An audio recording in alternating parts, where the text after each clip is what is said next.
Today, in the media conference with Lal Goel, which is brought to you by V4 News, Karu News, V4 Stream, Malnadu TV India, News Gaon se, Samvad Sarokar News, Bharat Post News, Gyan and Organ Donation India Foundation.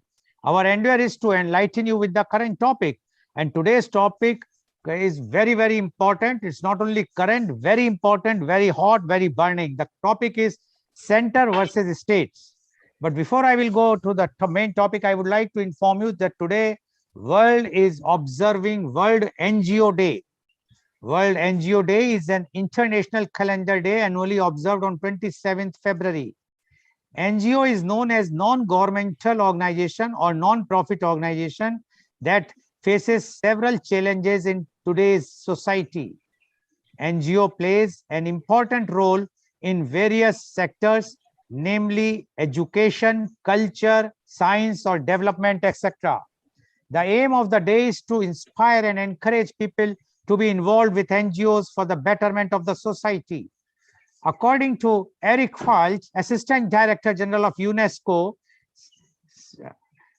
I quote, "This is an opportunity to raise the flag for the NGOs and simply recognize the way they change the world we live in," unquote. The objective of celebrating World NGO Day are to highlight the efforts and achievements of NGOs from all the sectors, to make people understand the role of NGO in society, what NGO is doing for our society at a local, national and international level. Media conference with Lal Goel wish that NGOs across the globe achieves their objective. Now, coming on our main topic today, the topic is center versus states. Federalism in India refers to relationship between the central government and the state governments of India. The Constitution of India establishes the structure of the Indian government. Part 11 of the Indian Constitution specifies the distribution of legislative, administrative and executive powers between the union government and the states of India. The legislative powers are categorized under a union list, a state list and a concurrent list, representing respectively the powers conferred upon the union government, those conferred upon the state government and powers shared among them. Now, to discuss this very, very important point, one moment, please. I think some voice is coming. Please keep yourself on mute, all of you, please keep all audio mute, video on. Sorry.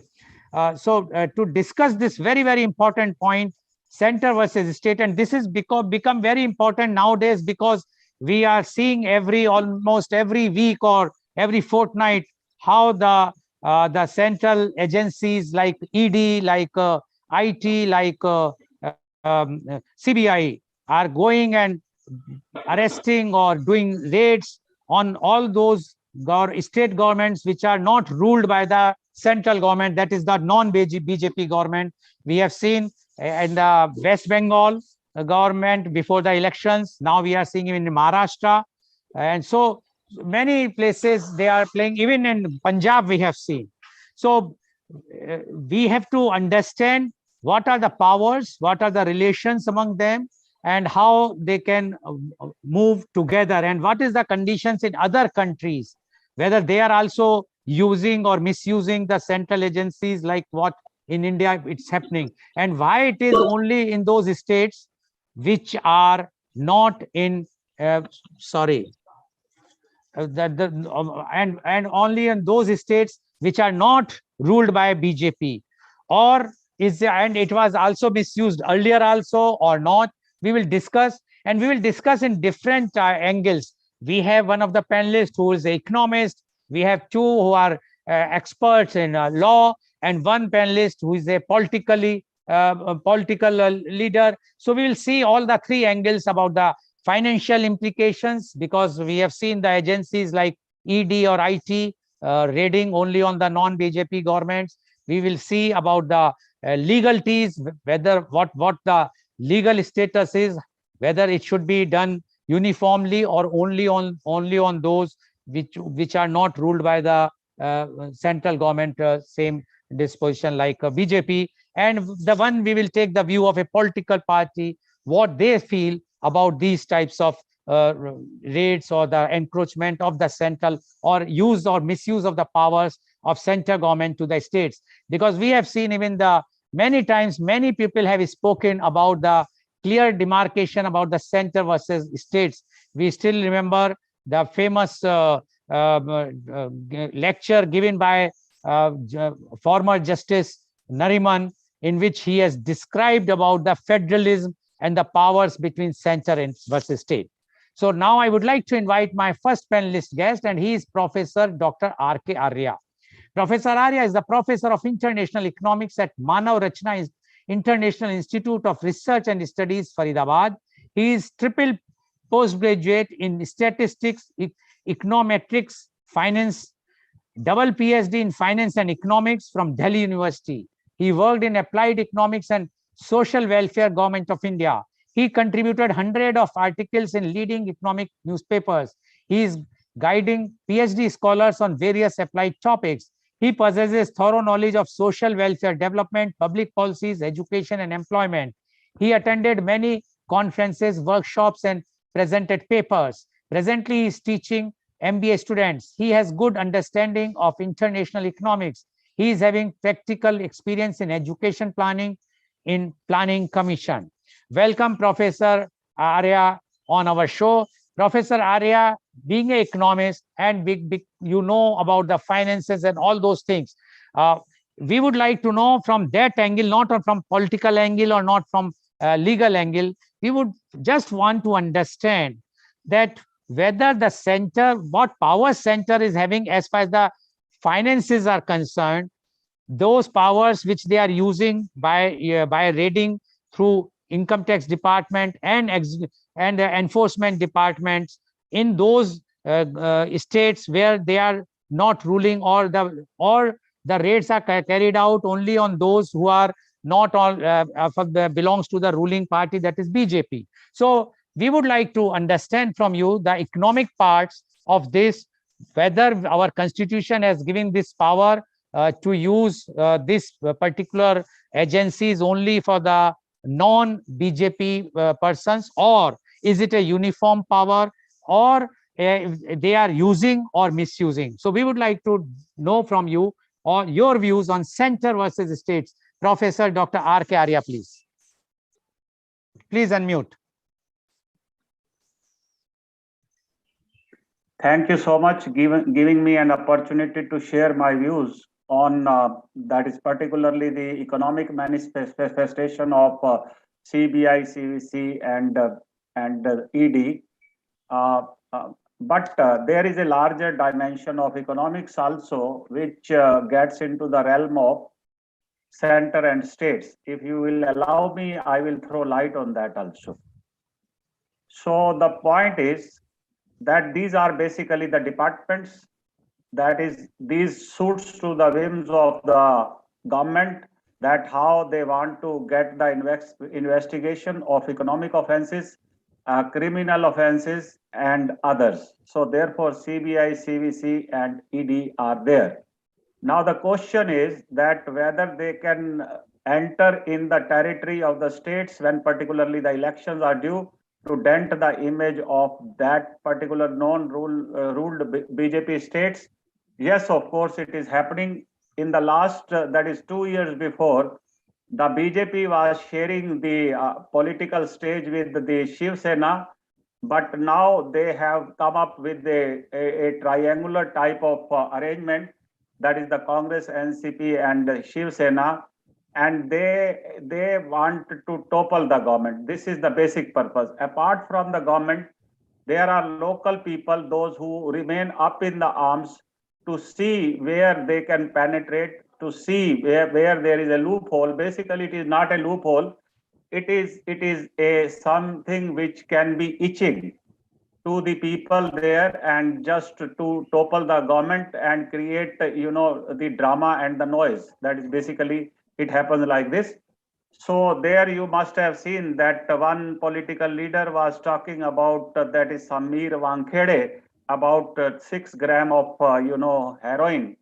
But later this has taken a very, very, demonic shape, that Nawab Malik ultimately had to come under the fire from the BJP leaders, and the BJP leaders are going there to the enforcement director at their doorstep and saying, see, this is the mistake they are committing. So he will be bundled up and will be taken to the, the custody. So there he will be investigated. And finally, the judiciary, in fact, in India is saving the politics, I will say. So then the political leaders will continue to have their own role to play, but when the case comes before the judiciary, they may see it from the different angle, whether factually some mistake has been committed or not, whether the crime has been committed or not. But in the daylight, you can say that when the deal was done in 1993, and the government of Shiv Sena was there, government of NCP was there, and the government with that is the Shiv Sena and BJP was there. But till then, there was no spotlight on that particular person.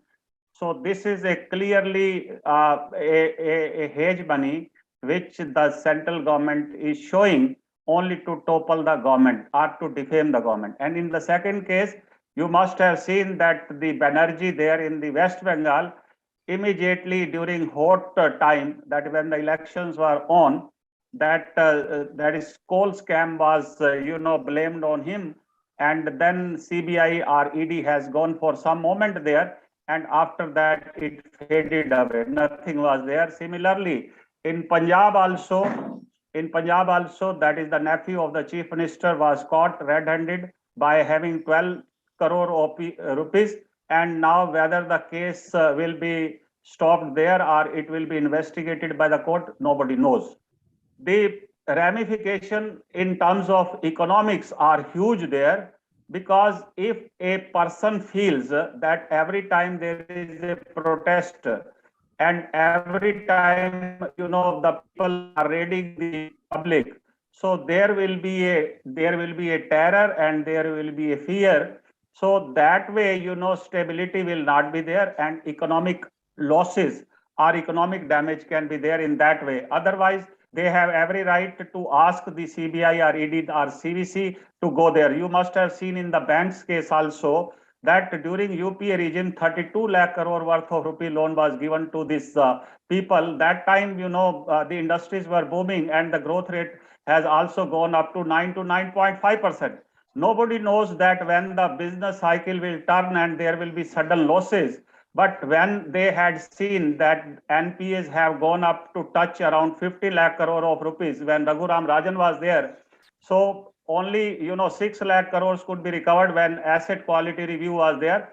Then 9 lakh crore continued to be there. So they continued to blame the UPA government that they had given the loan and these could not be recovered. Jetli has doubted that there are shell companies up to 3,000 and they are hiding black money, but this black money could be recovered up to I think 30 or 34 crore, but it was not a black money. This they were altering the accounts and therefore they were making the money. None of them has been sent behind bars. I am not favoring these people, those who are crooks and criminals, but I am just trying to see that how economically the people are damaged when there is a vendetta politics. This has seen everyone. Regarding the deeper, if we go into it, that the central state relationship are expected to be harmonious, given the fact that the states and the center do not confront with the center. As per the constitution, written constitution, of course, residuary power have been given to the central government and it enjoys rather superior power. Say, for example, if the labor laws have to be framed, these have to come to the central government for the assent by the president. But at the same time, when the governor, in fact, in the West Bengal, is every day irritating the chief minister, whether for good or bad, but I feel that if the BJP opposition is not there, the governor is acting as an opposition to Mamata Banerjee, and there is a quarrel every time, so she won't able to focus on the actual administration. There are other subjects also, like economics, like legislation, like administration, like social welfare. There are many things which the chief minister is expected to say. But Instead of the legislative assembly meeting, if the governor every hour continue to ask the Mamata Banerjee that you come here, that I am to get the clarification. Of course, the governor being the executive head of the state will not go to the Mamata chamber. Likewise, you will see that president will only sit in the Rashtrapati Bhavan. It will not go anywhere to ask someone. So therefore, the Mamata will remain disturbed every time, and she won't able to focus on the people's demand and all that. Leave apart what the political slugfest has been taking place there in the West Bengal. The people are killed. I will never say this thing, that I will never vouch for this thing, that the people should be killed and people bloodshed should be there. But there should be a sense of harmony between the center and the states when the constitution has given the clear powers. In case of, you will see that economics, how it is, our population, that is economics for GST, you will see that it was agreed by all the state, and there was a unanimous decision that we should surrender our fiscal autonomy and should sit on one table, that interstate GST council should be there. This was constituted, and the states agreed in 2017 that we will surrender our, that is the VAT, value added tax, and we will agree to GST. But still you will see, after surrendering the fiscal autonomy, the larger role has gone to the central government, that when 14% of the neutralization was expected to be given, when during COVID, the economic slowdown has taken place, of course, the revenue collection has reduced, and the central government straight away said that 2,70,000 crore of rupees, which is the shortfall from 14% neutralization, it should be given by the center. But the center says that the center will pay the principal. After borrowing, the interest will have to be paid. Finally, you would have seen that they are under financial crunch in the COVID. Apart from that, is what they have lost due to the transfer of GST from the central government. It could not be given in a very cozy manner. It has taken time, and finally still 35,000 crore dues are still there, and the states are managing their business very hard, and they do not have the money. But how the BJP government ruled states are aligned with the central government, whether their development is obstructed, I think so. You will see in Uttar Pradesh that the central government was expected to give the ration up to November, but later Yogi Adityanath says that I will continue to give the ration up to March, and he took over the reign of the UP government in 2017, when the fiscal borrowing was up to 5 lakh crores, but now it has gone up to 7 lakh crore. You continue to give the ration, definitely, because you want to get the votes from these poor people, particularly Purvanchal. But what about education? What about the health? A single objective and the single manifesto is that this government has given good administration to the women, that is the safety of the women is secured. Is it the only thing which can satisfy the people? The people don't need the jobs, the people don't need food, the people don't need to go to restaurants, the people don't want to go to Goa for tourism, and all that. Everything is needed by every person. These are not only the poor, that is right to food, of course, is there, but other things are also to be taken care of. So this is how the central and the state relations are seen worsening on this particular count, I can say.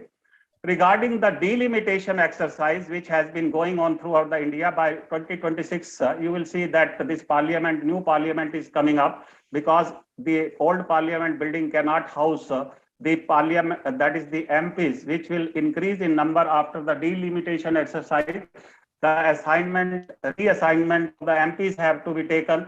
Now the Tamil Nadu, the government which has been doing his own efforts to bring up the economy to the growth rate of 9 to 10% in normal times, now it will see that her the revenue share of the Tamil Nadu by the Finance Commission will reduce, because the population is stabilizing after 2011, rather it is declining. Whereas the population of eastern states like Bihar and Madhya Pradesh, they have risen considerably. They will have the benefit of additional MPs and additional revenue. So MP will be at loss. So this is how the central state relations are in conflict always. This is the another count. The third one, you will say that when the that is J&K Assembly was under the president rule, then it was possible that they could abrogate the Article 370, though it was done with a consensus. So anyone has nothing to say about it. But still, the case is lying with the Supreme Court that the assembly was in suspended animation, and the assembly voice was not taken that whether this, the state has to be converted into union territories and all. So what I have seen is in the central state relations, when something become ambiguous or disputed, that it is dumped to the Supreme Court, and it is the Supreme Court who, apart from the criminal cases or high profile cases, are expected to see the mistakes of the central government. This is the type of the central state relation. In the past also, you must have seen up to 1967 till Jawaharlal Nehru was there and all Congress governments were there, and it accommodated very sensibly that let the states should have the regionalism, and there should not be any conflict unnecessarily, despite the fact that the official language was made Hindi in 1963. But later, when they wanted to impose the Hindi as an official language as well as national language, then there was a protest. So the Congress government understood that why to pick up unnecessarily a quarrel with the states, let they enjoy the English and Hindi, both dual languages and art regional language. So all this was going on very comfortably. But when that is the real issues have come under confrontation, you will see that the Channi, in fact, in the Punjab has not gone to receive the prime minister there. And then the KCR has not gone to receive, he says that I am sick and I cannot go to receive the prime minister there in, that is Ramanujacharya, foundation ceremony. So he did not go. So when, states are not happy with the center, how can we say that the central and state relation are cozy and cordial? Nothing of the sort it is there. Only thing is that wherever the BJP ruled state, more than that, you will see that the Madhya Pradesh government, the well-elected government, was toppled over by the governor of that state because one person who was non-MP, Jyotiraditya Scindia, has run away with the 22 MLAs. The government has fallen down. Will it not impose the burden on the exchequer? The economic implication, as you were asking from me, I will say, yes, the economic implication is huge because in a quest to wrench the power from the elected people, you are trying to do that, means central government is trying to do that. Similarly, in Karnataka also, the government was toppled, and subsequently now we see that when the central government is doing all these things, the outfits of the BJP, like Bajrang Dal, they are objecting to one lady or the girl or the women there in the college or school that why you are doing hijab. So these controversies are becoming every day because the center and state relationship are soaring. Okay. Thank you, sir. Thank you, Professor Arya, for giving your views. And he has taken, although he started from economics, but he has come to the politics and he has come to even the hijab issue. So he has tried to cover all the things, which we will come in the next round. I will ask the question also to him. Thank you, Professor Arya. Now, I would like to invite my next panelist guest, and he is Advocate Shashank Dev Sudhi. Advocate Shashank Dev Sudhi is practicing in Supreme Court, New Delhi, and various high courts of the country for over 20 years. He has been appearing in the courts for public causes besides commercial litigations across the country. He appeared in more than 50 public interest litigations, which includes health, education, environment, aviation, etc. He has also raised the issue of free testing of COVID-19 to all citizens in the private as well as government labs across the country as petitioner. He has also raised the issue of regulation of airfares by way of PIL in Delhi High Court. He has also raised the issue of Shaheen Bagh protest in Honorable Supreme Court on the ground the fundamental rights of the common citizen should not be violated, and several other issues which are in public domain. His life is dedicated to millions of masses who are in need of justice. Welcome, Advocate Shashank Dev Sudhi on our show. Advocate Shashank Dev Sudhi, you have heard what Professor Professor R.K. Arya has mentioned. And he is very clearly mentioned about the misuse of powers by the central government, especially in the non-BJP government.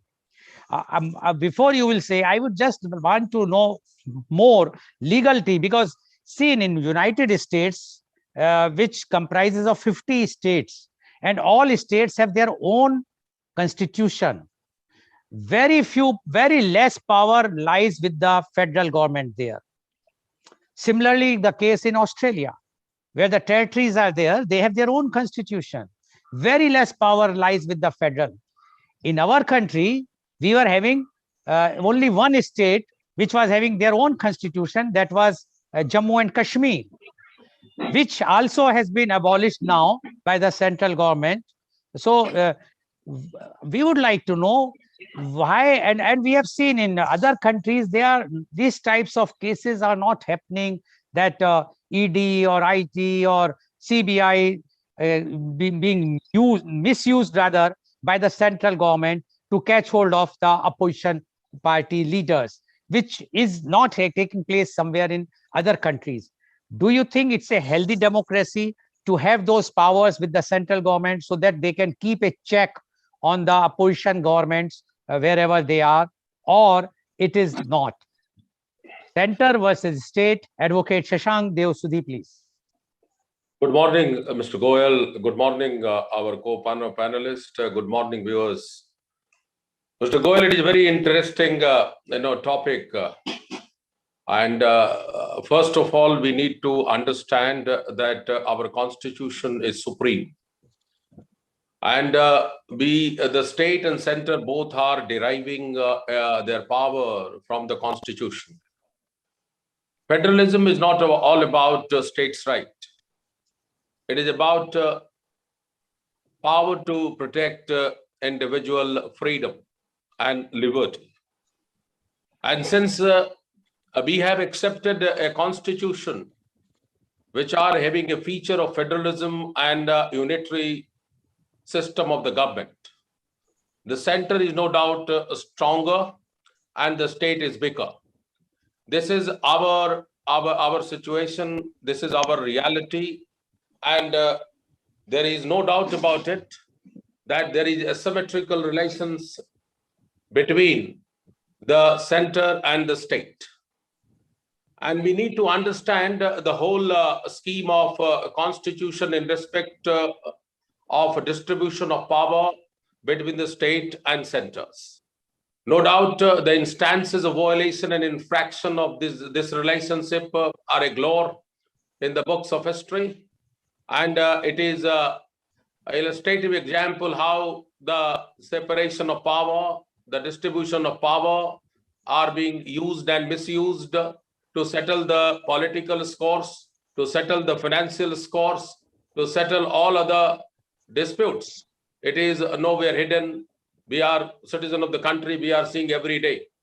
And more prominently, I would like to say that Kisan Andolan recently in respect of certain laws is a glaring example of how the things are going. One state is supporting, the Punjab was supporting the demonstration. However, the center was opposing.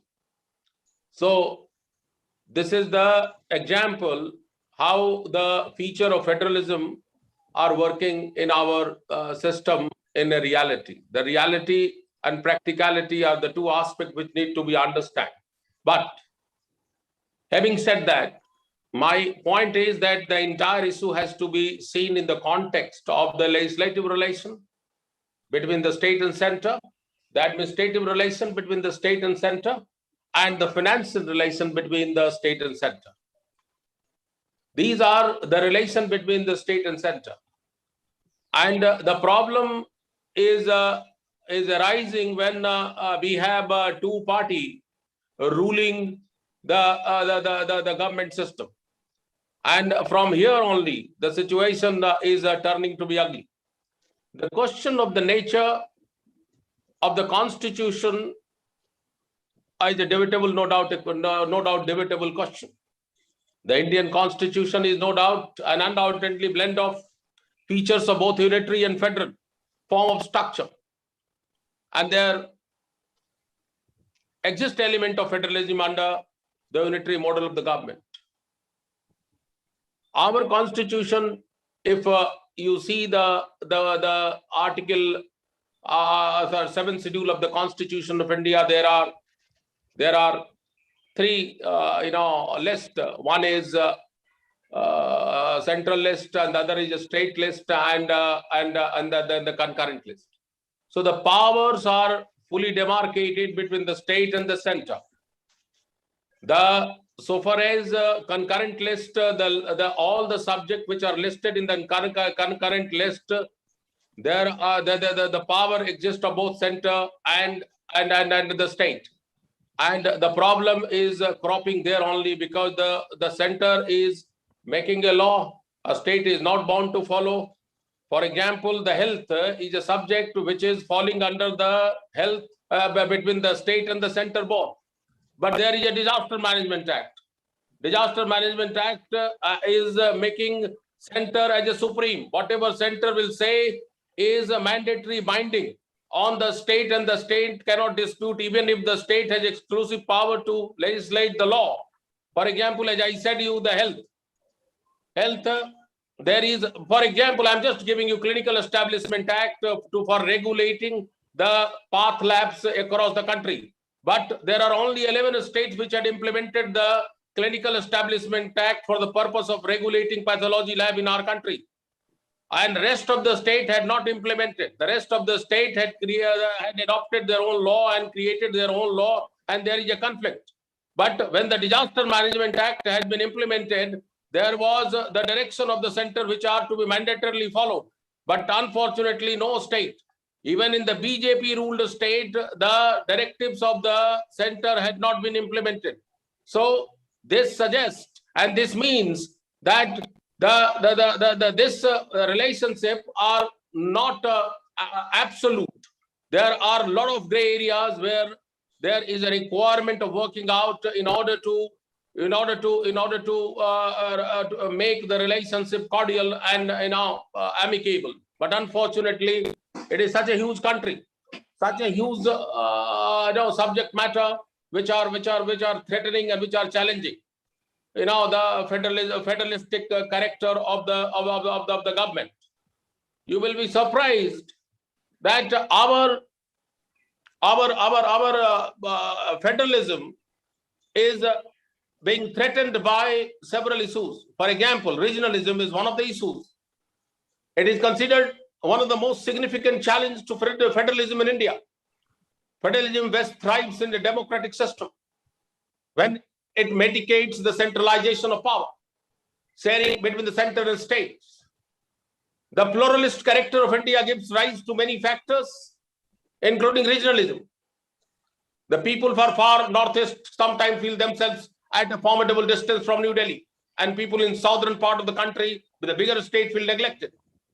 Having been there in the larger state, regionalism or love for one area, despite India's tradition of successful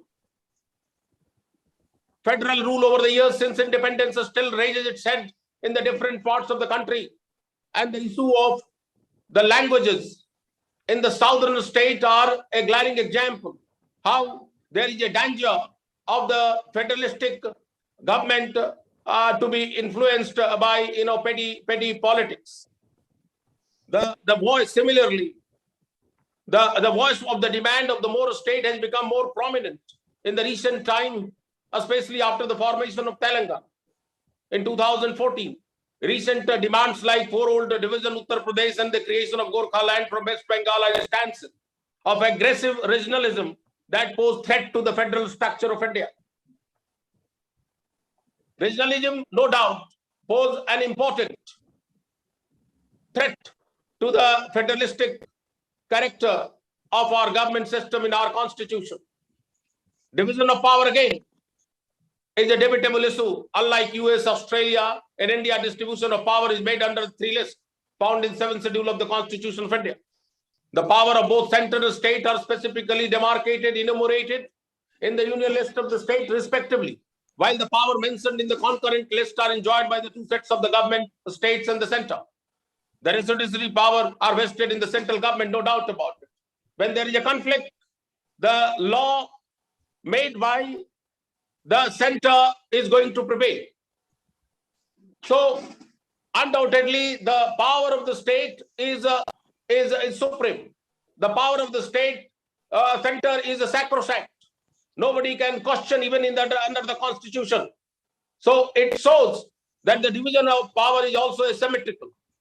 Now, the absence of physical federalism. Indian Constitution, while expressing vesting the center with a greater power of taxation, also provides an institutional mechanism. The Finance Commission to determine the share of the state and the central tax revenues by way of correcting this imbalance. By deciding the devolution of taxes and the provision of the Grants and Finance Commission is required to address both vertical imbalance between the center and state and horizontal imbalance between the state. So both vertical and horizontal imbalances are there. And there is no doubt about it that about 40% of central revenue is transferred to the state, and this includes the grants they get from the Planning Commission and the central minister. Despite the enlargement of the shareable pool under 18th Amendment, which includes the central taxes, revenue accruals of the center, the states have not seen any major changes. And the recent law GST, there are so many disputes which are pending in the Honorable Supreme Court. So there is absence of physical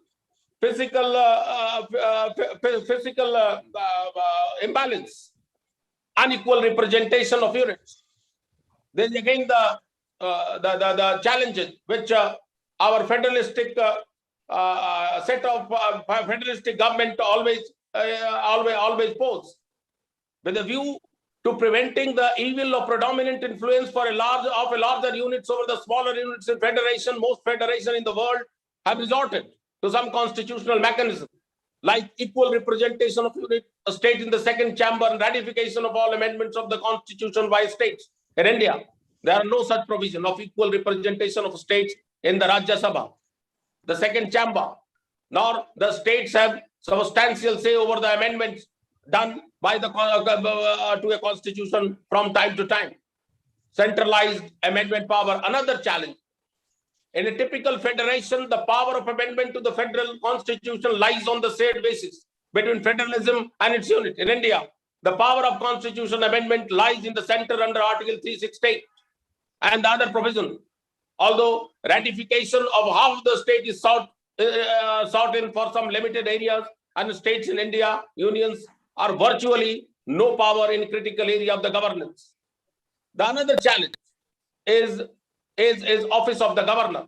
The office of governor for each state in India has been sensitive issue, as it sometimes poses a threat to the federal character of Indian Union Center, visible arbitrariness in misusing such a constitutional office, and has been the subject of acrimonious debates and divergent opinions in the country.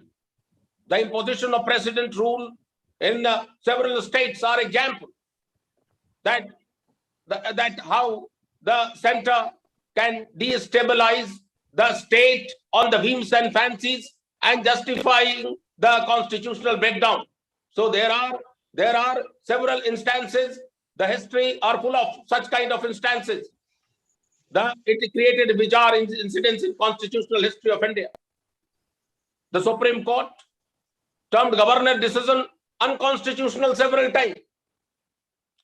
The overt support of the central government to the governor in this critical matter speak volume of the inbuilt weaknesses of India quasi-federal structure, because it is not a federal in a truest sense of the word. Because every time there has been abuse of the power under Article 356 by the central government, and this resulted in cementing of centralized forces and accumulation of the power in the center only. And another challenge, the single constitution and citizenship. Unlike Constitution of USA, The Constitution of India lays down the constitution for the state, as well as no state except Jammu and Kashmir has right to decide its own constitution. Now, not except, it is including Jammu and Kashmir.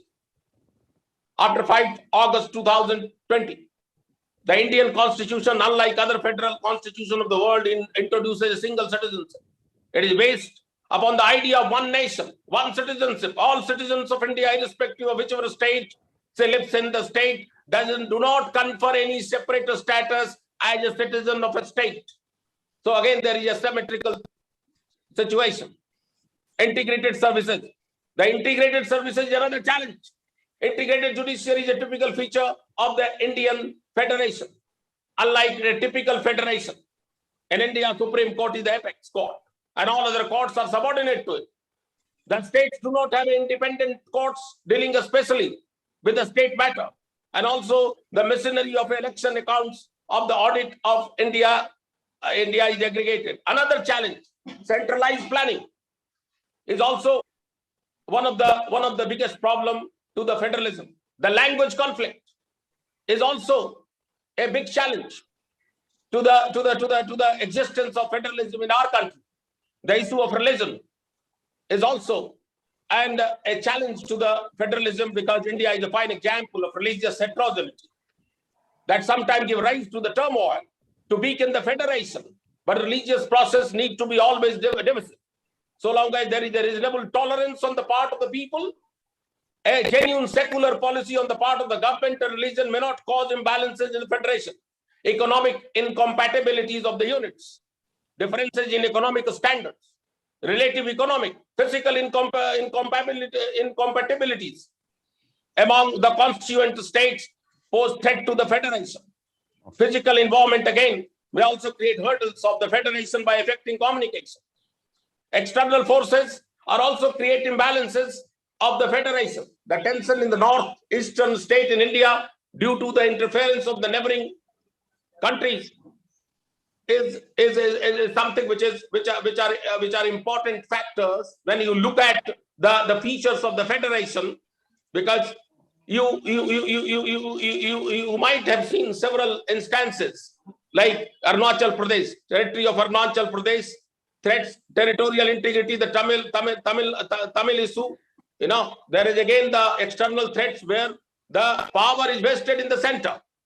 Okay. So what I would like to say that there are so many imbalances which are creating a problem.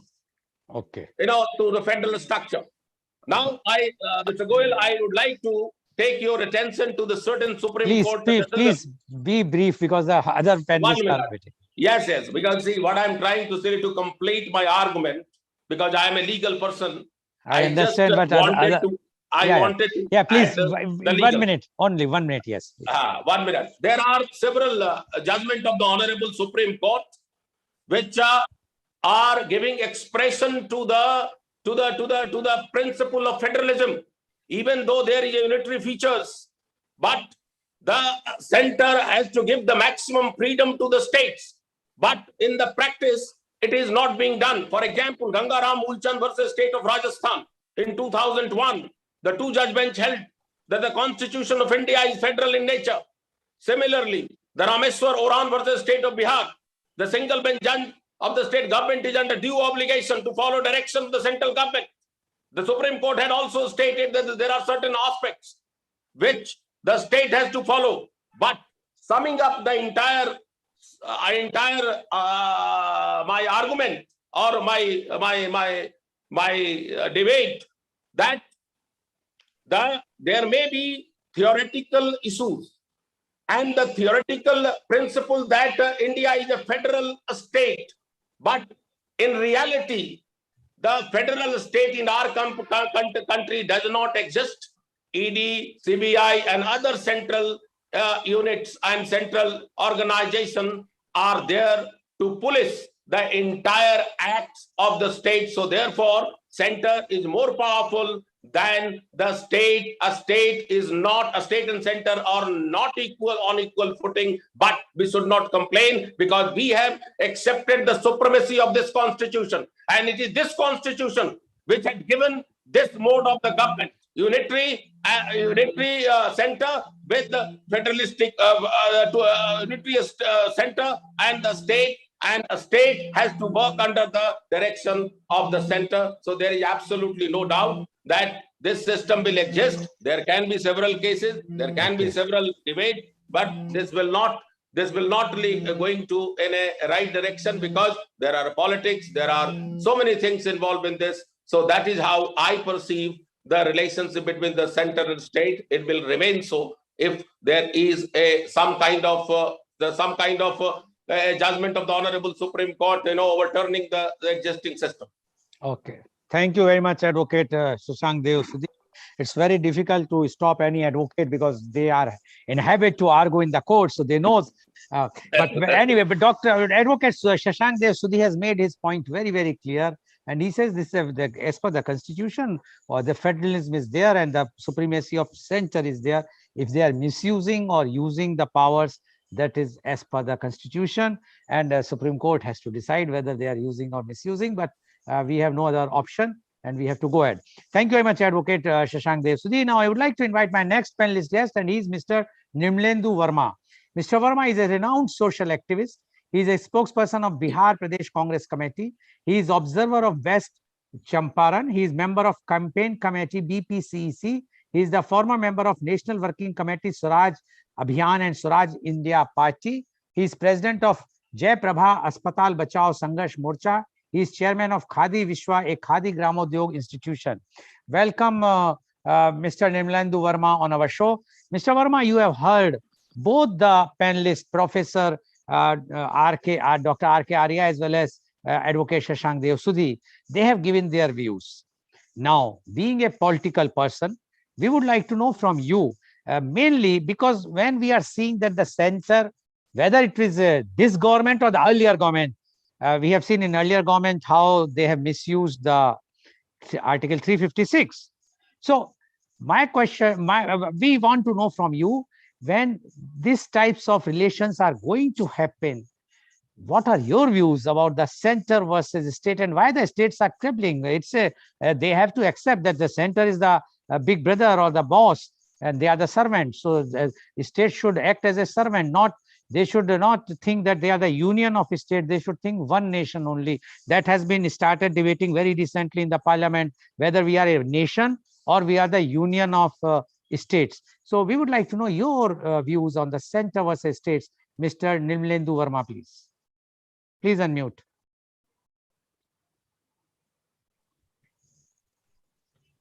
Thank you, Goel sir. You are asking me something I will not speak, because you will not listen. You don't listen me. No, Verma जी देखिए, जो भी शालीनता की language use करेंगे हम आप, क्योंकि हम हमारा तू में वाला चैनल नहीं है. I don't know how to speak in a sophisticated manner when the country is in trouble. I really don't know. देश खतरे में है, इसमें sophisticated नहीं, सच बोलना पड़ेगा. एंड मैं आपसे गुजारिश करता हूं कि आपके चैनल के द्वारा इस बात को जनता तक पहुंचाई जाए कि what is happening in this days. और उसके लिए मैं इसलिए बोला आपको कि मैं नहीं बोलूंगा, इसलिए कि मुझे बोलना पड़ेगा, और जब बोलना पड़ेगा तो किसी व्यक्ति विशेष का नाम लेना पड़ेगा, क्योंकि कोई चेयर कोई काम नहीं करता है. It is never the post which matters, it is always the personality which matters. Some personality is doing something good or something bad, तो उसका नाम लेना पड़ेगा मुझे, तो आपको उसको सुनने के लिए तैयार रहना पड़ेगा. मैं ये कह रहा हूं कि जहां तक सेंटर और स्टेट के पावर्स का सवाल है, in Indian constitution 7th schedule it is clearly specifies the distribution of powers between center and states. Centre को क्या करना है, स्टेट को क्या करना है. There is union list, there is state list, there is concurrent list, और सबको उसके हिसाब से करना. बट यहाँ पे जो आपका जो आज का मुद्दा है वो ये नहीं है कि कॉन्स्टिट्यूशन में क्या लिखा हुआ है. मुद्दा ये है कि हो क्या रहा है, और मुद्दा सच्चाई ये है कि हो वही रहा है जो कॉन्स्टिट्यूशन में नहीं लिखा हुआ है. यहां पे इंक्रोचमेंट चल रहा है। कोई भूखा आदमी किसी पोस्ट पे चला गया है, उससे वो संतुष्ट नहीं है। वो चाह रहा है कि राष्ट्रपति भी हम ही बन जाए, हम ही तीनों सेना के अध्यक्ष बन जाए, बस चले तो सारे स्टेट का चीफ मिनिस्टर भी हम ही बन जाए, सारे स्टेट का गवर्नर भी हम ही बन जाए। तो इंक्रोचमेंट हो रहा है कंट्री में। और एक चीज में मैं जरूर बोलूंगा कि जो, वैसे तो सरकार भाजपा की है, लोग नहीं मानते हैं, मोदी सरकार कही जा रही है आजकल। तो इसमें मोदी जी एक चीज में जरूर सफल हुए हैं, जिसमें अंग्रेज भी सफल नहीं हुए थे इंडिया में पूरी तरह से। अंग्रेज डिवाइड एंड रूल की पॉलिसी चाहते थे, कुछ उन्होंने पूरी कोशिश की, लेकिन मोदी जी पूरी तरह से सफल हो गए उसमें। हो क्या रहा है कि हमारे यहाँ एक कहावत है कि हारेंगे तो हूरेंगे, जीतेंगे तो थूड़ेंगे। तो जहां जीत रहे हैं वहां तो गोली चला रहे हैं, बुलडोजर चला रहे हैं, थूर रहे हैं लोगों को। थूरना मतलब समझते होंगे कि पिटाई कर रहे हैं, कुटाई कर रहे हैं इलीगली। और जहां हार रहे हैं वहां धीरे धीरे हूर रहे हैं। जैसे महाराष्ट्र लूज कर गए तो वहां पर तंग करना है किसी को, बंगाल लूज कर गए तो वहां पर अगर ममता बनर्जी को हम तंग नहीं कर सकते हैं, वहां की चीफ मिनिस्टर हैं, तो गरीब चीफ सेक्रेटरी को ही कर दें। क्योंकि क्या होता है कि अगर आपका कोई क्लोज को हम तंग कर दिए तो आप अपने आप तंग हो जाएंगे।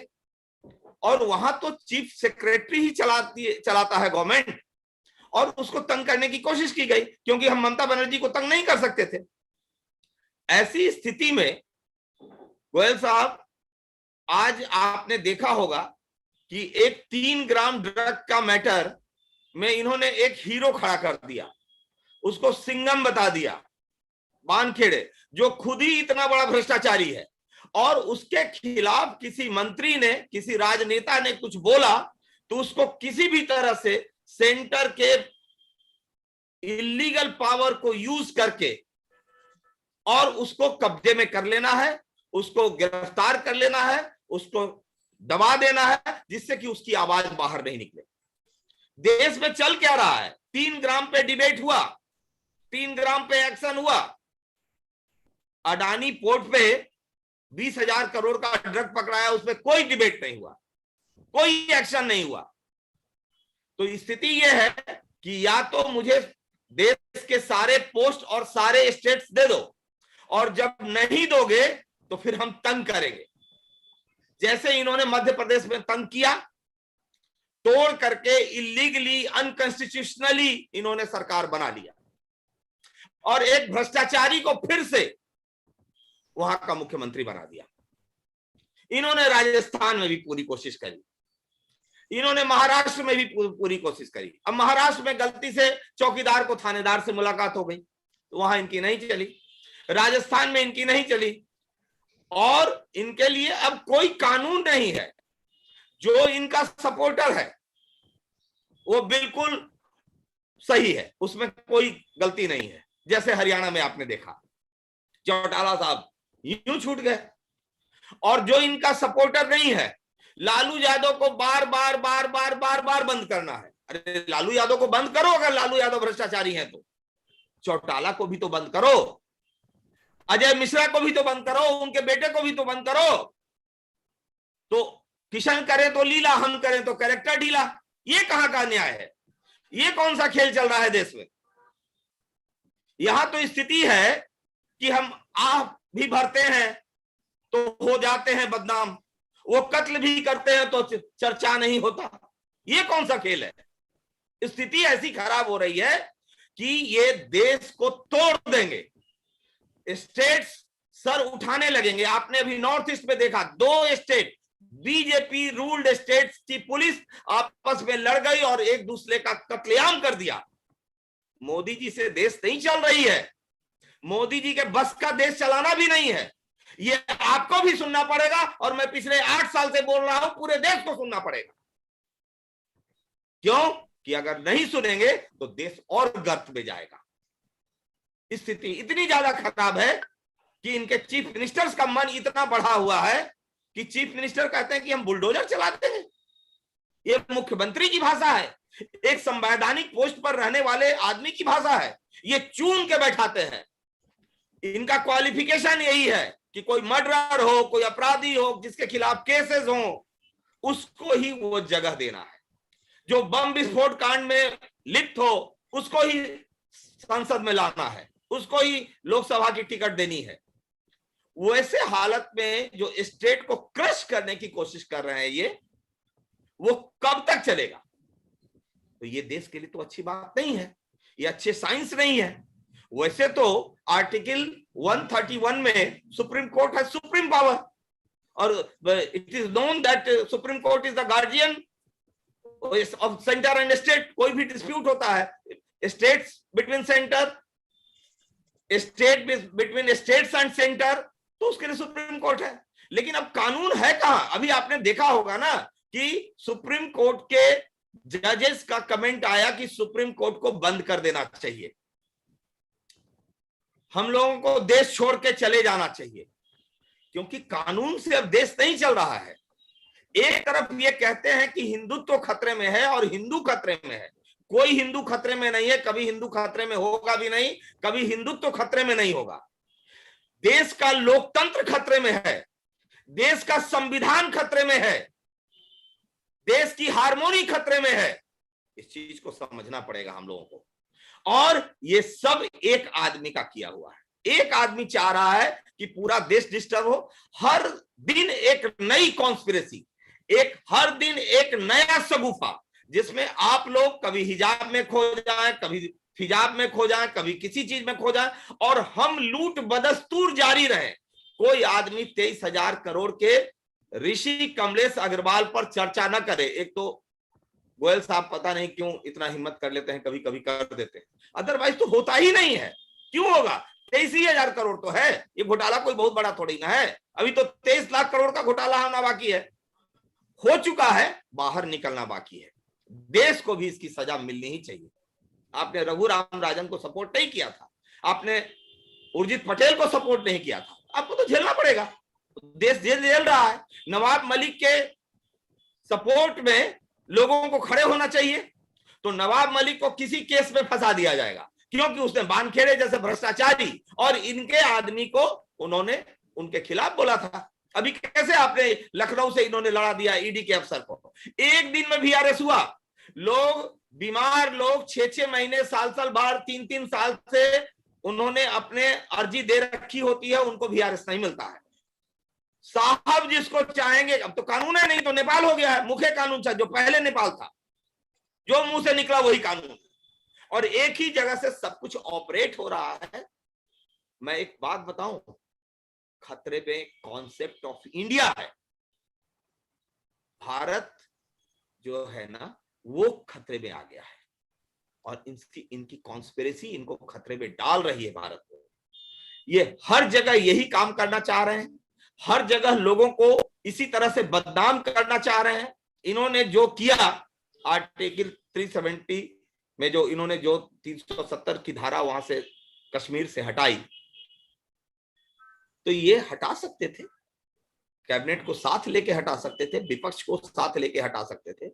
वहां के नेताओं को इस तरह से नजरबंद करके और गिरफ्तार करके, उसी नेता के साथ जिसके साथ इन्होंने अभी ताजा एंजॉय किया था वहां का मुख्यमंत्री का पद, उनके पिताजी के साथ भी किया था, और आज वो खराब हो गए। अरे तो जब वो आतंकवादी थे तो तुमने आतंकवादी के साथ सरकार क्यों बनाया था? इसका मतलब तुम भी आतंकवादी हो। इस चीज को मानना पड़ेगा इनको, और ये सच इनको सुनना पड़ेगा, और आप लोगों को इस सच की चर्चा करनी पड़ेगी सोफिस्टिकेटेड मैनर में। जब देश खतरे में हो तो बात नहीं की जा सकती है गोयल साहब, वो हार्ड मैनर में बात करनी होगी, और देश की जनता को जगाना होगा। अगर म्याऊं म्याऊं कर किए होते शहीद आजम भगत सिंह तो देश के लोग नहीं जगते। अगर आजाद ने नहीं ठानी होती कि मैं कभी अब इनके पकड़ में नहीं आऊंगा, तो देश के लोग नहीं जगते। अगर सुभाष चंद्र बोस बागी नहीं होते और आईएनए की स्थापना नहीं की होती तो देश नहीं जगता। अगर तरह तरह के हथकंडे अपना करके अहिंसा के रास्ते गांधी जी ने अगर नहीं प्रयास किया होता तो देश आजाद नहीं होता। आज ये हिंदू है, ये हमारे यहां कहा जाता है कि जिस आदमी की मृत्यु हो गई उसकी आलोचना नहीं होती है। दिन जी। भर ये नेहरू जी की कहानी लेके बैठे रहते हैं, जी, तो वो सेंटर और बदनाम करते रहते हैं। आज वो मैं वो कह रहा हूं कि वो कश्मीर है वो हमारे साथ, इसलिए कि पंडित जवाहरलाल नेहरू थे हमारे वो यहाँ। टॉपिक दूसरा है अपना। बट टॉपिक दूसरा ये है, कब्जा करने की ही तो प्रवृत्ति है। जी जिस स्टेट में मैं नहीं आऊंगा वहां कब्जा करूंगा, किसी भी तरह से कब्जा कर लूंगा, चाहे गोवा में कब्जा कर लूंगा, हार गया ना इलेक्शन कोई बात नहीं, कब्जा कर लूंगा। ये स्टेट कितना दिन झेलेगा? ये कहीं ना कहीं बगावत की लहर अंडर जी करंट चल रही है। और गोयल साहब, मैं कह रहा हूं ये देश के लिए खतरा है। इसलिए जितना जल्दी इन चीजों पर रोक लगाई जाए, जितना जल्दी जनता इसका विरोध करे, इनके झूठ का, इनके जुमले का, इनके इंक्रोचमेंट की प्रवृत्ति का, इनके क्रश करने के रवैये का। आज केसीआर बोलने लग गए। जी आज केरला ने सीएए के खिलाफ सुप्रीम कोर्ट में पहला अर्जी दाखिल किया, आज छत्तीसगढ़ ने दाखिल किया। तो कहीं ना कहीं तो लोग बोल रहे हैं और कहीं ना कहीं लोग इकट्ठे हो रहे हैं। अब जितना जल्दी इनसे मुक्ति मिल जाए देश को, उतना ही जल्दी देश सुकून में आएगा। मेरा तो यही कहना है। और मैं आप लोगों से बताना चाह रहा हूं कि ये सिर्फ झूठ सच का कहानी है कि किसी को पकड़ लिया, किसी पूरी तरह से misuse, the power is being brutally exercised in the country. जो सेंट्रल गवर्नमेंट के पावर्स है वो ईडी के रूप में, सीबीआई के रूप में, इनकम टैक्स के रूप में, ये बिल्कुल गलत हो रहा है। Okay. इसको रोकना चाहिए। Okay. Thank you very much, Mr. Verma.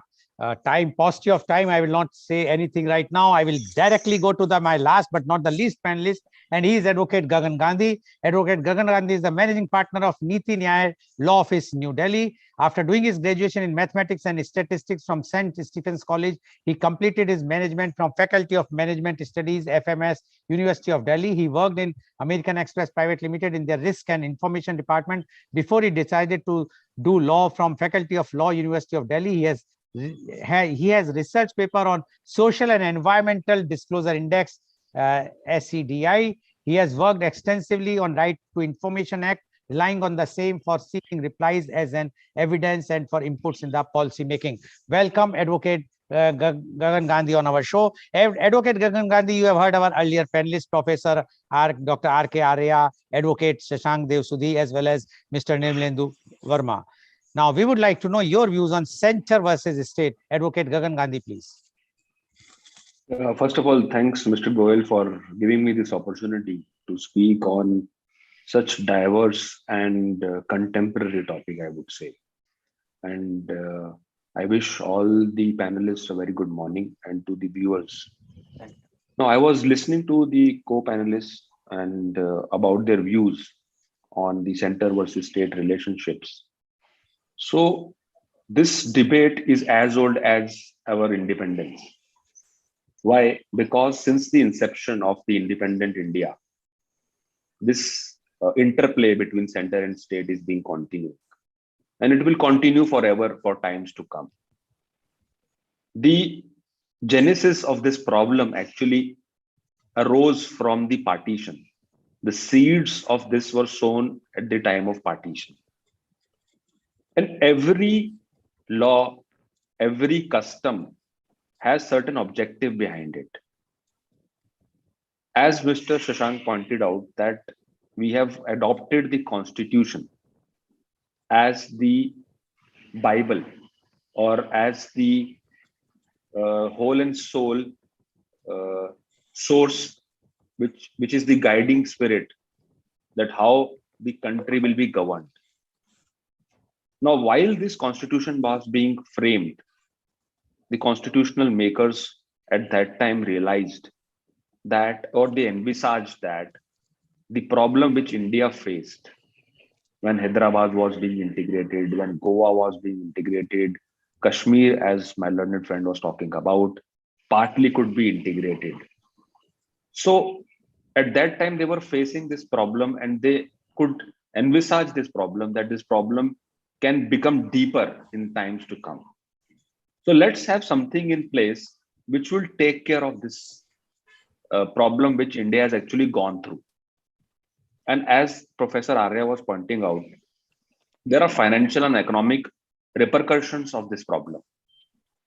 So we may end up losing more resources in integrating different states, in integrating different opinions. Now, each state actually is a reflection of culture, reflection of the language which they speak, is reflection of the customs which they follow. So that is why it is called university in diversity, unity in diversity. So that is the reason that we are one India, despite having differences, differences on color, caste, creed, language, religion, and it can go on. But the concept of one India should remain. That was the bottom line. While this constitutional who were framing the constitution, so that was the spirit, that was the underlying current. So that should not be lost. Governments will come, governments will go. That's a political process. So it hardly matters whosoever is coming and whosoever is going. Now, the topic should be debated that why it is not center and state. Why we are always pitching center versus state. Because at the end, both have to coexist in this political ecosystem. Now, instead of debating that the agencies, the central, especially the central agencies, are being misused. So we should be asking that when actually they become proactive, then we say that they are being misused. When they are silent, we say that they are not working. Now, this dichotomy has to be addressed. Now, at the end, it's a democratic process. And whatever actions these agencies are taking place, they are accountable to their political heads. Now, this is a system which we have adopted. And once we have adopted this system, we should trust this system until and unless we come up with a better solution. Now, as Advocate Shashank was pointing out, there is a clear-cut demarcation of the subjects. Now, law and order happens to be the state subject. So, states are given powers to carve out their own procedural laws. For example, Andhra Pradesh was the first state to make 498A as a compoundable offense. Recently, state of Bombay High Court has suggested state of Maharashtra to follow the same, to make 498A compoundable, looking at the circumstances pertaining to that particular provision. Now, there are liberties given to the states. At the same time, there are checks also on the states, in order to actually culminate into that concept of one India nation. That unity should not be actually become a casualty at the hands of independence. So yes, they are independent. At the same time, they are answerable. Why? Because I can't be vouching for my rights, but running away from my duties. Because they are enjoying financial packages, they're enjoying powers which the center has vested into the states. Now when it comes to delivery, now they can't run away and say that it is the responsibility of the center. No, it's actually very easy. I see center and state as a partnership. I see it as a partnership where the veto rests with the center. So it is this kind of partnership actually.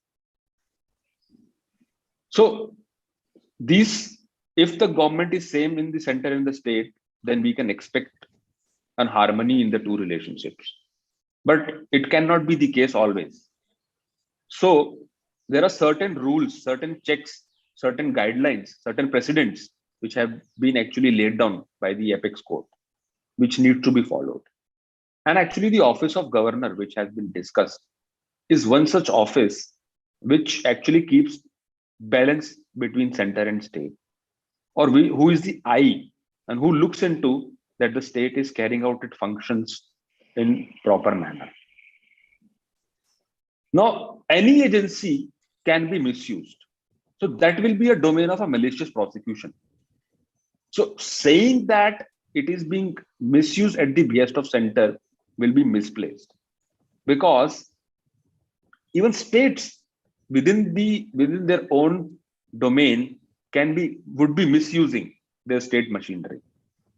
So that falls under the category of a malicious prosecution, which Law Commission has rightfully dealt in its 277th report, which came out in the year 2018.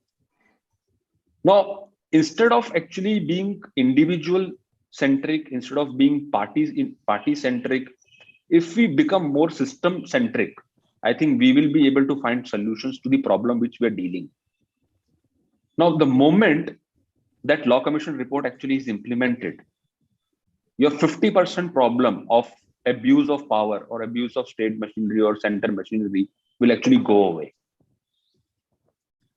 So the focus that we should be doing is actually towards systematic change, because people will come, people will go, people will get elected, they will be voted out of power. And depending on which situation suits whom, obviously those agencies will become active at that particular point of time. So without digressing from the issue of center versus state, I think the answer to the problem lies in systematic changes.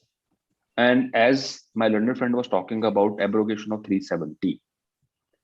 So after the passage of time, the purpose for which the particular enactment was actually enacted is fulfilled, then that enactment actually serves its purpose. Now, Kashmir at that time witnessed a turmoil and it needed a special package. Now, that special package, if I say should continue forever, would be misplaced. So that was the reason that why that Article 370 was actually abolished. And the idea was again to bring Jammu and Kashmir as one integrated part of India, so that there is a feeling of oneness. Similarly, if as time to time different states actually propose carving out, like we witnessed Uttarakhand, we witnessed Chhattisgarh from Madhya Pradesh, we witnessed Telangana from Andhra Pradesh. So these outbursts, I call it outbursts, these outbursts are actually being addressed by the center. So it is not that center is oblivious to what is happening within these respective states. But if this is unchecked, if this is unregulated, then every state tomorrow will start carving out state within a state, just because it will give me a separate executive, it will give me a separate judiciary for that particular state. It should not be the reason to destroy that fabric of the one nation country. So that is why perhaps that India has not witnessed coup like Pakistan. It is this structure which keeps checks, that there is no unregulated, unchecked power in any state machinery or in any state agency. So these checks and balances one can only see in a healthy democracy. Otherwise, we would have met the same fate as that of Ukraine. So these checks and balances within a system are very important, very crucial. So when India was witnessing a coalition era, it was called the era of judiciary. Why? Because executive at that time was facing its own challenges. So somebody has to fill that vacuum. So judiciary filled that vacuum, which was actually called judicial overreach. Now, that was not an overreach. That was a vacuum created by executive, which was being filled by judiciary. Now, at present, executive is powerful. Executive is enjoying its full majority. So we are witnessing its outreach. So these phases will come in any democratic setup, but systems will remain for times to come. Okay. Okay. Thank you very much, Advocate Gagan Gandhi. And he says the system will remain times to come. although he has mentioned about the 370. My only reservation about the 370 is when we have declared, the government of India has declared all those political leaders of Kashmir as the terrorists, and they were put behind they were all arrested at the time. And afterwards, when they were released, they were invited in our most secured place, that is the Prime Minister's house, for a tea party. When a terrorist is a terrorist, he will remain a terrorist until unless he is not proved not to be terrorist. When the case is going on, how come anyone can give a clean certificate and put it? That was a other topic which we will discuss, but that was the only reservation. Otherwise, it's a prerogative of the central government to abolish 370 or whatnot. Thank you very much, Advocate Gandhi, for giving your views. Now, my question goes to Professor Arya, and I request that please finish it not more than 2 minutes maximum. I am giving that much leverage.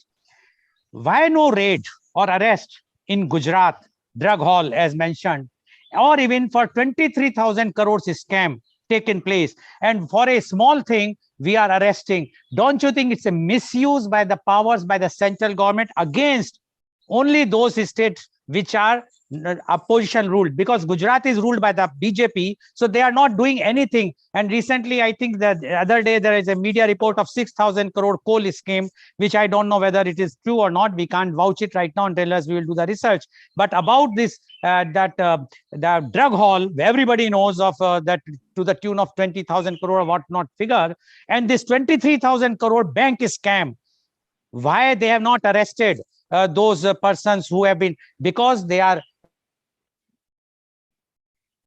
related to the SR group, that fellow, the Rishi Agrawal, is the nephew, or some other reasons. My question is, if it means that the center is biased with when dealing with the state, which is not ruled by the BJP. What you say about this? Constitution, of course, is the soul of any country. Like every person has got a soul, and जिसे हम कहते हैं कि अंदर आत्मा की आवाज हमें सुन लेनी चाहिए कोई कार्य करने से पहले. तो constitution is a soul. It will continue to speak. It cannot be written in toto. There could be as much as 2 lakhs of pages if whole of this has to be expanded. These are the people, those who have to understand what exactly is the spirit of the soul when it is to be interpreted. Something which is not in line with the constitution, obviously the matter will go to the Supreme Court. But before it goes to the Supreme Court, I say that the people should have the consciousness. Now, when you say that 6 grams of the heroin, which is caught by this small boy there in the cruise, that he was, taken to the task and put behind the bars for many days. And then you have the case there in Gujarat, 20,000 worth of crore of heroin, which is caught there. Whether it was legally invited or it was just passing through that, waterway, and then only, but no discussion on that. So where is the human consciousness? Unless the human consciousness is there, everything will go in an erratic manner, just like you can see that the election commission says that you should put up the party account very clearly, but still you see that in West Bengal, I can say roughly 200 or 300 crores must have been spent. Even in Uttar Pradesh, for barring 10 days that the rallies were banned by the election commission, so many hundred of crores are being spent in this particular way. So that is, if your human conscience is not there, then I come back to Verma, that there is a tendency to quest the power, to clinch the power. And when there is a tendency to clinch the power, you can rush, you can crush anybody under the cruel wheel of your political power. So long as it is there, one will have to show the affinity to your people, allegiance people, because these are the people, those who are expected to be served by the polity and by the judiciary. Okay, Professor. Thank you, Professor Arya. Now my question goes to Advocate Shashank Dev Sudhi. Advocate Shashank Dev Sudhi, before the elections of Bihar, before the elections of Maharashtra, sorry, this Sushant Singh Rajput case was highlighted in a very big way. And now the Aryan Khan case was also highlighted. But we are not seeing any charge sheet has been filed, or something is happening now.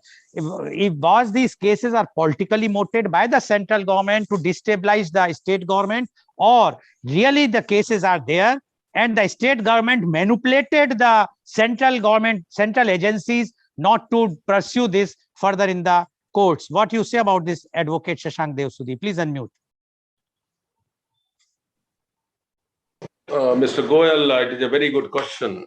Actually, it is the human nature that whosoever gets a chance tries to manipulate.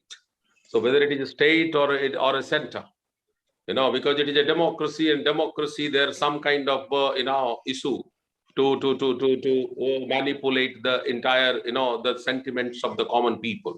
So this is what I am essentially trying to say to you, that our democratic principles are no doubt vitiated, weakened. The respect for the constitution has diminished. Recent times, the cases have been decided despite the Supreme Court rulings that the demonstration must not take place on the road. It is happening and it is taking place. So there, what I'm trying to say, that there are three pillars of the constitution, legislative, executive, and judiciary.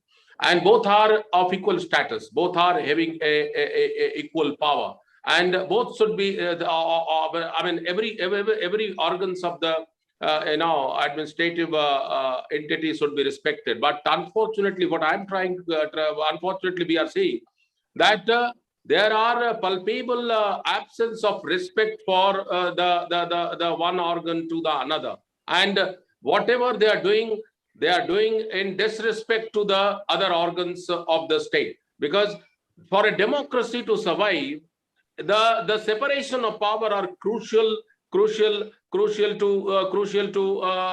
strengthening the concept of freedom and liberty. But here there is separation. There is no separation of power. And when you see the provision of the constitution, the thin line is getting blurred.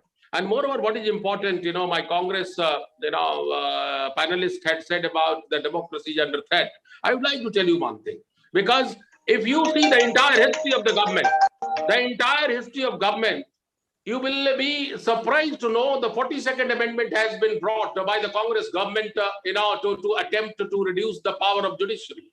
The certain concurrent subject matter of the concurrent list has been taken away and put into the concurrent a state list. Certain subject matter of the state list had been put into concurrent list by 42nd Amendment. For example, forest was the subject matter which was earlier concurrent list, was brought to the state list, center list. Education similarly, and the other, like the weight and measure.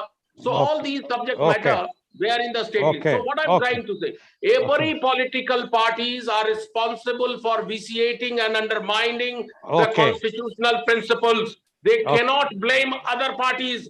Today it is a Modi, tomorrow it will be Rahul Gandhi and Priyanka Gandhi. They will do the same things. Thank you. Nothing will be changed. Thank you, Advocate Sudhi, for giving your views. Now my question goes to Advocate Gagan Gandhi. Advocate Gagan Gandhi, we have seen in the recent time, the governors are proactive only in those states which are ruled by non-BJP government. It shows that the other governments either inactive, or those other governors are in line with all those chief ministers are doing everything very fine. So there is nothing that they have to check anything, or it is something which is creating a doubt in the mind that only the governors are only the servant of a particular political party, not the servant of the government of India, that they are representing a particular party to destabilize the particular non-BJP government. Your views are 1 minute only. Time is now getting less. Yes, please. Yeah. So governors do not act upon their own. So there has to be something prevailing at the ground level for the governors to act upon. Now, if the situation is actually ripe for the governor to take cognizance, then governor's office is competent enough to take cognizance of that particular situation. Now, it is not the case that when the governor is in the opposition's party state, then only the governor will act. So by doing that, we are undermining the office of governor. No, but So Advocate Gandhi, if you see Delhi Lieutenant Governor, you see the Puducherry Lieutenant Governor, you see West Bengal Lieutenant Governor, not Lieutenant Governor, Governor, Maharashtra Governor, any governor you see, we have not heard anything about UP governor. Do you think everything was fine when the bodies were floating on Ganges in UP? The governor was not having a conscious to just say a single word against the government. You mean to say that everything was hunky dory at that time? No. So many people were dying there. The examples which you have taken, Delhi and Pondicherry, will not fall in the same category because they are the union territories. So fine, there is but now we are not listening anything from the Lieutenant Governor of Puducherry because the government belongs to BJP. Anyway, thank you. You have made a point. Thank you very much. Now my last thing goes to the politician because I have to give the last chance to him. Why you are quibbling, Mr. Verma? Why you are quibbling? You have used 356. BJP has not used 356. Number one. Number two, you also have you have a power. All states have a police power. Police power is far more draconian than the income tax or ED. If you feel that this particular BJP leader is doing something wrong, arrest him. Who stops you? You are just creating this to create a havoc in the country. There is nothing like that. If you have something against the BJP MLA or MP, arrest him immediately. Why you are not doing it? When center can do, you can also do. You are not doing it. It clearly shows that you have nothing against them. Mr. Verma. Goyal साहब, आप चाहते हैं कि हम भी indecent manner में act करने लग जाएं, जैसा कि ये लोग एक्ट कर रहे हैं।